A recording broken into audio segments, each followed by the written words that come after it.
Hello everyone. In this cost of living video, I'm going to give some practical advice and do some comparisons between the Philippines and other Southeast Asian countries, as well as a couple of other countries as well, give you some a little more in-depth information. Many of you, because of the travel lockdowns for what, 2.5 years, two and a half years across the world since early 2020, many of you have traveled to various countries, partly because you wanted to go to Thailand or the Philippines, but they weren't open, so you've gone to Mexico, you've gone to Colombia, uh, other countries, Ecuador perhaps, Panama, Costa Rica. Many people in the world have been living paycheck to paycheck before the pandemic. Now it's even worse with very rapidly increasing inflation. More and more people are considering their options. Can they escape the trap that they're in? Not enough income to pay all the expenses, especially wintertime with the heating your house. It's going to be very difficult this year and probably for years to come. Many people are looking at other countries. There are a number of sites online that rate cheaper countries. This top 10, this is the only chart I saw, and I looked at many of them that actually list Thailand as one of them. Every other chart that I saw, Thailand, the Philippines, and Vietnam come in relatively close. And you know, it's really personal choice how you live, what you spend on housing and food and all that type of thing. First off, I have done many cost of living videos living here in the Philippines since 2015, and I've gone in and detailed all of my expenses, and you go back and watch some of those videos if you like. The last cost of living video I did, and that's how I'm going to approach it here, is that you need to know what your budget is. What is your net income? And hopefully you've got a savings account. You've got emergency savings of very minimum 6 months, if not a year or two or three. I've said many times when I first came here, after about 6 months, my Social Security stopped, and there was a miscalculation, partly my fault because I told them I was going to retire a certain time, and then I worked several months past that. So my retirement figure was wrong. So they said, well, we overpaid you, so you aren't going to get a check for 6 months. And they sent that letter. My daughter got it, never notified me, probably just shredded it. And so I called the Social Security Administration. They said, oh, we sent you a letter. And they said, if you want to go to Manila, you could get it just reduced for X number of months, maybe 12 or 24, whatever. But it would take a couple months probably. So I thought, no, I'll just do the 6 months with no income. And so assume that something like that can happen to you. So you need, I know several expats, they've come to the Philippines and almost immediately had a medical emergency that cost them two, three, four, $5,000. So so it's important that you understand what your guaranteed, although nothing is guaranteed, monthly income is and what you can live on. And it's up to you to find the places, make the decisions, the rents. Even here in the Philippines, in Manila, it's a huge metropolitan area. There are high-end places, there are lower cost places. Generally, condominiums cost more per square meter, per square foot, than a house to rent.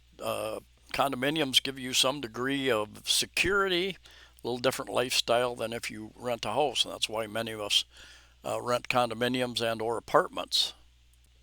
The experts say that you should only spend 25 to 30% of your net income on housing, um, on your rent. So, and probably include your electric and other utilities in that as well. And so, if you've got $1,000 a month, hopefully you have a lot more than that coming in. 25%, $250, $300, which $300 is about 15,000 pesos. That's 50 pesos to the U.S. dollar. So work with that. Find the place, be willing to live within your means here in the Philippines or Thailand or wherever you choose to live. Several of my friends and other expats I know come to the Philippines for just 2, 3, 4, maybe 6 months at a time. Then they go back to their country, which would make sense to save money on your heating costs in the wintertime in your cold climates. Now to food, the food costs. There again, know what your budget is. Um, I generally, when I first came here, I was generally spending right around $300, about $250 for food at the grocery store, and another $50 eating out each month. That has risen. I'm buying more Western food. There are in the bigger cities. You have stores like S&R, which is like Costco or Landers. Their membership stores. They've got some foreign goods that can be a little expensive. The other thing is inflation. These stores, I've changed my shopping. I'm doing a lot less shopping at the metro stores, for instance.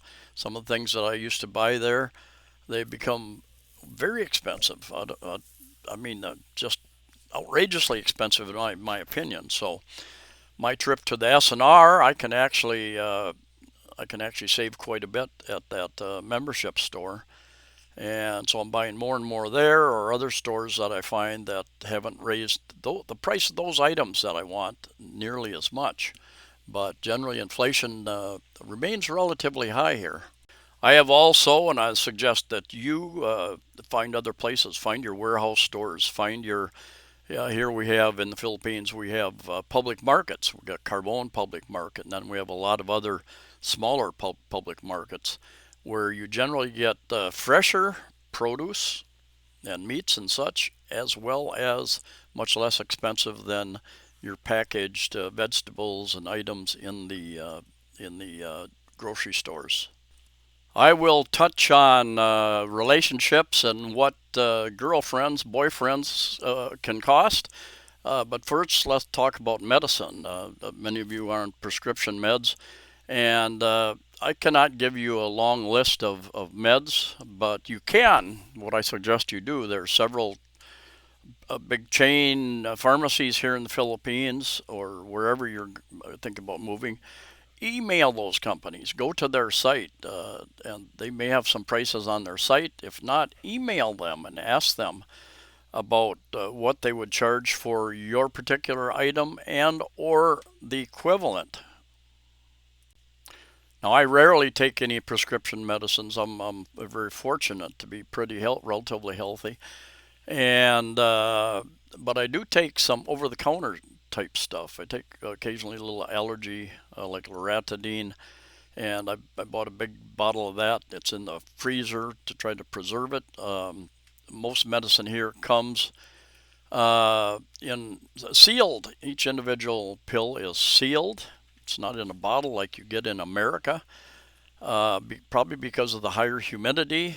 And I suspect you've got problems with humidity in many other parts of the world as well, Southeast U.S. in particular. But everything is sealed in plastic or tinfoil, something, to protect it from the elements. And I bought a fair amount of generic, some of the over-counter name brand stuff, relatively expensive, a little under $1 per pill, and but some of the generic much less expensive. And some of the generic stuff works for me. Some of those brands do not. So you just need to trial and error and find out what works for you.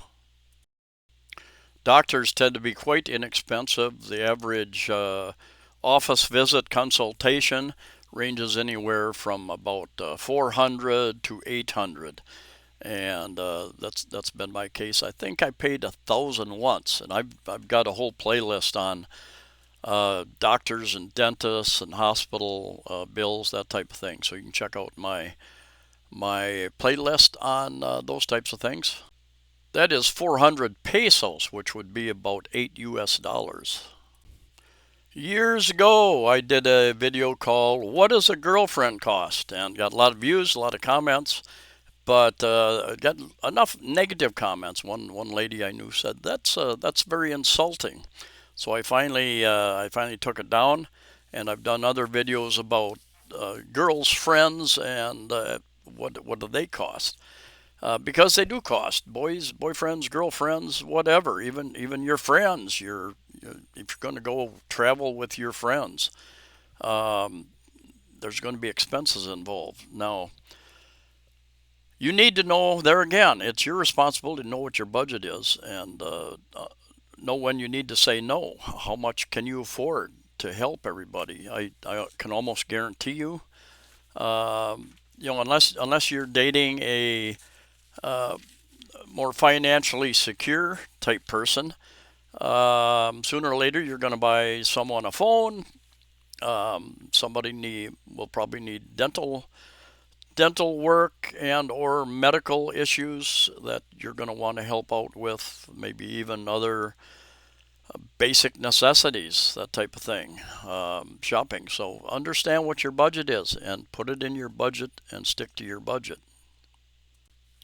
If the two of you are going to take trips to Boracay or Manila, different parts of the Philippines, a friend of mine just he's taking his girlfriend to another island, and they went to Thailand for 5 days, and then they came back and went to another resort area. So that stuff all adds up. If you have the time and money and energy, great, but understand your limitations. Years ago, I saw an expat, an older gentleman, surrounded by a family, a Filipino family, and they had been shopping, and they were all carrying large bags of things that they had purchased. And the look on his face, I could tell he was not a happy camper. So he did not, he did not, he did not know when to say no. It would be difficult. So you just have to do what you got to do. I like this sign. If it cost you your peace, it's too expensive. Um, if you're coming to the Philippines and you go in debt, you start having issues with money problems, and it costs you your peace and your health. It's not worth it. I'm going to sum up the big basket of other expenses that you're going to find under contingencies. Contingency is something that is going to happen in the future that you can't know or plan for. But you need to plan. You need to have an emergency fund, and you need to have a plan A, plan B, plan C if something goes wrong. For instance, if you can't travel, like what happened back in 2022 for a couple of years. Where do you need to be? Another country, another area of a country. Anyway, plan for emergencies. Other expenses you're going to have, of course, your utilities, electric. Generally, your rent does not include electric unless you go with the all-in Airbnb or Booking.com.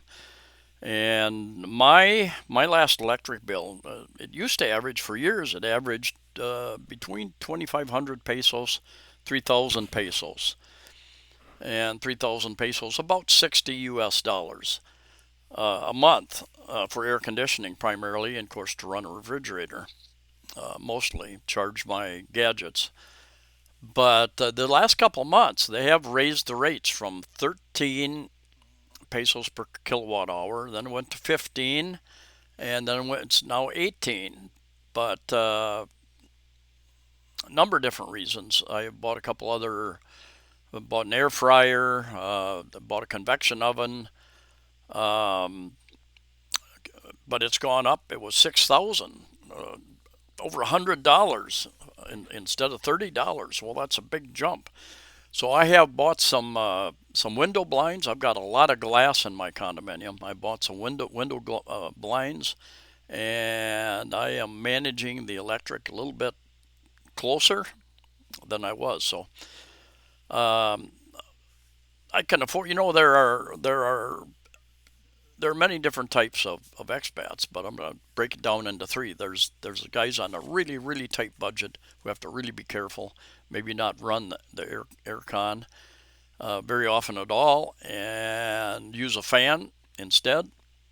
There's the biggest majority of expats who have a reasonable pension and safe savings account, so they can live a little more comfortably. They can rent a little more expensive place and buy the foods that they want, but they still have to be careful so they don't go over budget. And then there are the minority, the top earners and savers who have a lot of money in the bank, and for whatever reason, and they can pretty much pick and choose whatever they want.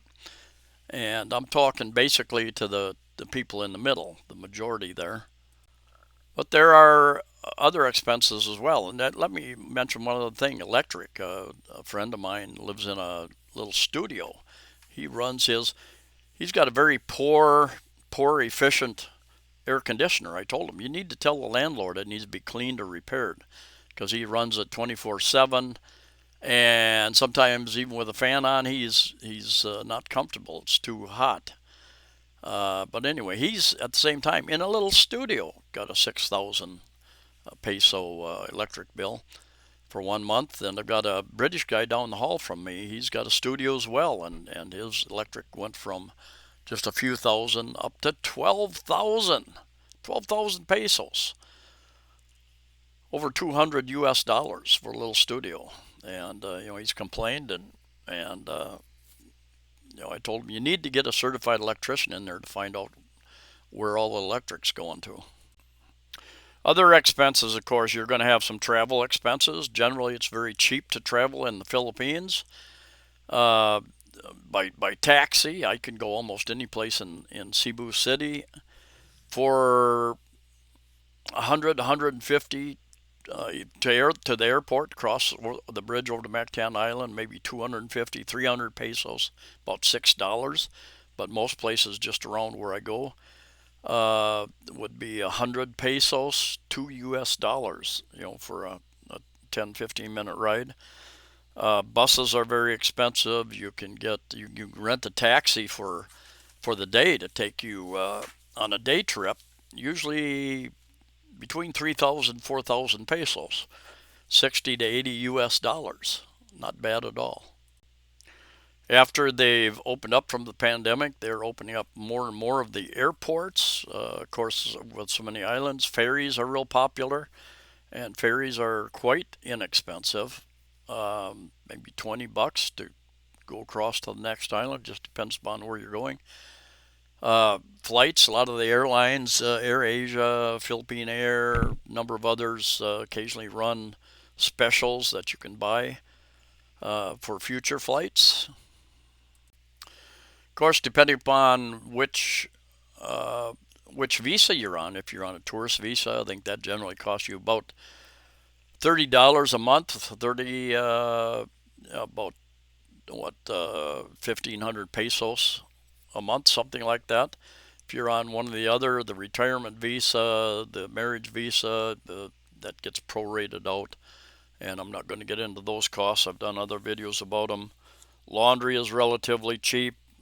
Um, so immigration, entertainment, there again, you're going to go out, spend a lot of time in the bars. I know guys that almost every day they're at the bar drinking. That could be a big expense. They drink and they eat at the bar.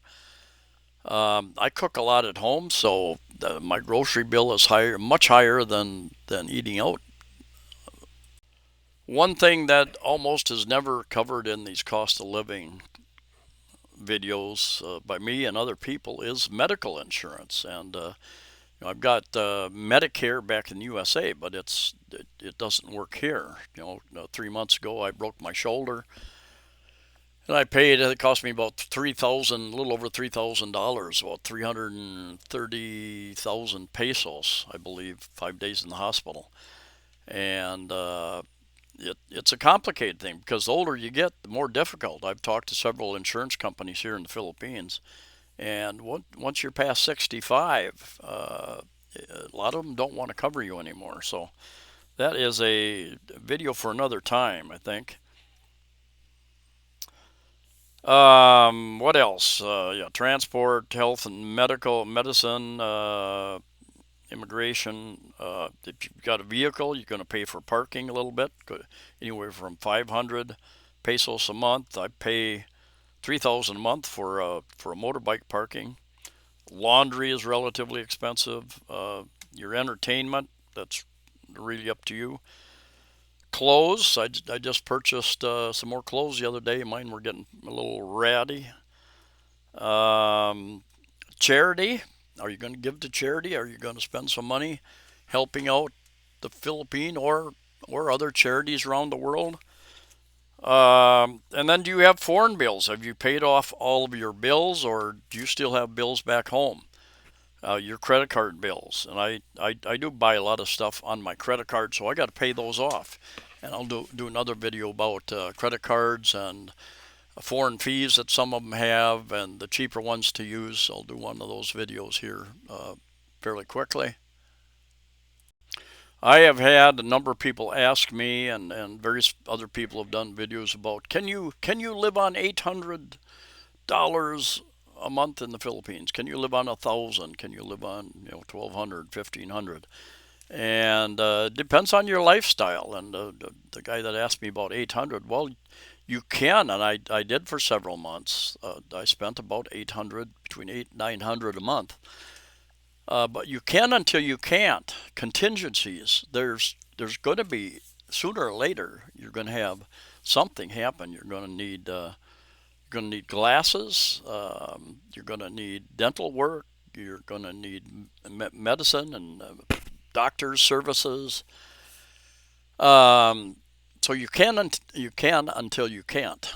At a certain point in time where you're going to have some issues and some extra expenses, no doubt in my mind. And then there's stuff. I go to the store.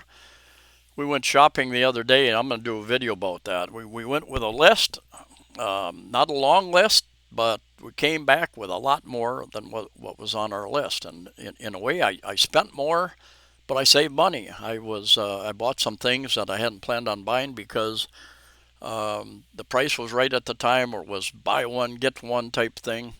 So I spent more money than I wanted to, but to save money, Um, and then you always need stuff. You need hardware. You need cleaning supplies. You need depends on how entrenched you are in your place. Maybe your landlord supplies you with a lot of that stuff, but generally not. Uh, Screws and bolts and nails and just little things, a little extra furniture that you might want, another cabinet. Entertainment. I recently signed up for Netflix. Cost me about $10, about 500 pesos a month. Don't use it very often, but we have it in case we want something. I want to watch something. I told you I would do some comparisons and on different sites. This site is called Expatistan, and you can type in a country to do your check cost of living. And this is they get their information from a lot of their subscribers who put it in. So you take the information for what it is. And here's a ranking by color, and the greener they are, the less expensive. And you got the Philippines over here at 72. You've got Vietnam 63, Thailand 78. So some of these people have. They all give a little different anyway. So anyway, here you got the most expensive: the United Kingdom, United States, Australia. Many of the expats are here are from those countries, and you go down to this area here, kind of in the mid-range, Vietnam. And actually, on most charts that I see, Vietnam, Thailand, and Philippines are all ranked really pretty close. And it's really up to you. You go to any of these countries, it's up to you to choose the place that's in your budget. So these are that's some of the information. And bounce over to another site here, livingcosts.org. And you've got, like I said here, you've got Philippines down here, and they've got a annual cost of 613, and Vietnam at 620, so very close. And I believe. Got Cambodia at 751, and they have Thailand listed at 817. So they've listed Thailand as much more expensive, or relatively more expensive than Cambodia, Vietnam, and the Philippines. So interesting. Everybody has different information, and this one is Numbeo.com, and they do these breakdowns as well. You've got Thailand at number 87, Philippines at 95, and these are their numbers here. And you got Vietnam at 34. So 34, 34, 35.9, and 38.5. Not much difference between them. So let's just go up and look. Let's just go up here, and this is the cost of living index. They've got a rent index, cost of living plus rent index, groceries index, restaurant price index, and even further, local purchasing power index. So you can look at all those types of things. But they all rank all these countries. But yeah, the United States, Australia, New Zealand, most of the Western countries. Norway is always rated quite expensive. But then you look at what your average income level is, and then you can check out. Now Switzerland, their income level is generally much higher than the United States, for instance, but their cost of living is much more expensive. So I think I read that Switzerland, perhaps they can buy about 11% less on the same amount of money, something like that. I occasionally get comments from people saying when I do these cost of living or condo videos that I can live in such and such place for less than that. Well, great for you. It really is great. Cost of living is one of the reasons why many of us come to the Philippines or Thailand, Vietnam, other countries around the world. Cost of living. It would be very difficult for me to live in the United States. Although there are places I could live, rural areas probably where it's less expensive, where I could survive. But living where I would want to live in the United States, it would be very difficult for me because of the cost of living. I can manage here in the Philippines, even with inflation. You adapt depending upon what your budget is. You adapt. Like I go to the public market more often. I buy online more often to get better deals. And so anyway, yeah, people don't want to live. The people we don't want to live. A lot of the people don't want to live in those places around the world. I can live cheaper there, you know. So it's a choice, and I think more and more people are going to be choosing to move out of the expensive countries around the world as migrants move in and change their countries. More and more people are going to choose. I want to go to a such and such place, Philippines, for instance, English speaking, friendly people, easy to get a visa long term. Anyway, thanks for watching. Stay safe, stay healthy, and I'll see you next time.